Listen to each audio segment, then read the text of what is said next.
সবসময় তো গরুরই ভিডিও দিচ্ছি, তো আজকে একটু হচ্ছে ভাবলাম একটু ব্যতিক্রমী একটা ভিডিও দিই, যেহেতু শুক্রবার সব জায়গায় সবাই হচ্ছে সবজির বাজার দর জানায়। তো আমি তো আর বাজারে বা আড়তে নাই, আমি আছি আমার বাসায় বা জমিতে। তো আজকে নিজের ক্ষেত থেকে নিজেদের খাওয়ার জন্য কি কি সবজি বাজার করলাম। এটা হচ্ছে বেগুন। বেগুন অবশ্য আমার এই জমির এখনও প্রোডাকশনে আসে না। এই যে পোকা দেখেন, গরমের বেগুনে প্রচুর পোকা হয়।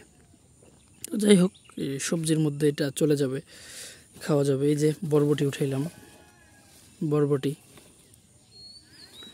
তারপরে হচ্ছে এই যে এগুলো হচ্ছে ধুন্দল, ধুন্দল।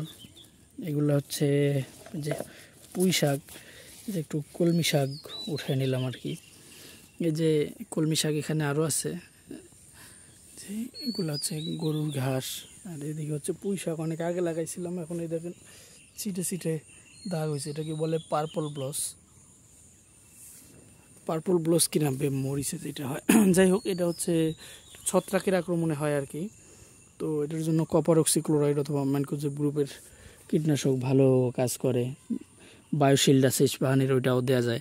যাই হোক, ওটা কথা না, কথা হচ্ছে এই যে সবজি বাজার করছি আজকের। এই দেখেন 3 পদের সবজি, বেগুন, বরবটি, এই যে হচ্ছে ধুন্দল, শাক হচ্ছে পুঁই শাক, আর হচ্ছে কলমি শাক।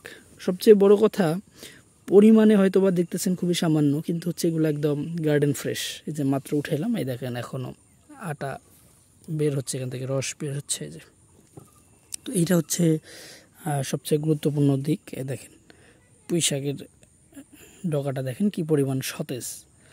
বিষয়টা হচ্ছে এইটা যে কতটা ফ্রেশ খাওয়া যাচ্ছে। হ্যাঁ, এটা হচ্ছে নিজের জমির উঠানের, ছাদের, বাগানের হইলে এটা হচ্ছে এই সুবিধাটা যে কেউই নিতে পারে আর কি। যার যেই পরিসরেই আপনার ছাদ বাগানের 2টা টবে কিংবা বাড়ির উঠানে একটু সামান্য জায়গায়, খুব বেশি লাগে না মানুষের খাওয়ার জন্য, যেটা খুব সামান্য হইলেই হয়। তো যাই হোক, এটা থেকে হয়তো বা শেখার কিছু নেই, এমনিতে জাস্ট ক্যাজুয়াল একটা ভিডিও। ভালো থাকবেন। ইদানিং ব্যস্ততার জন্য ভিডিও দিতে পারতেছি না, এই জন্য এটা দেয়া আর কি। তো ভালো থাকবেন। আজকের মতো বিদায় নিচ্ছি। আল্লাহ হাফেজ।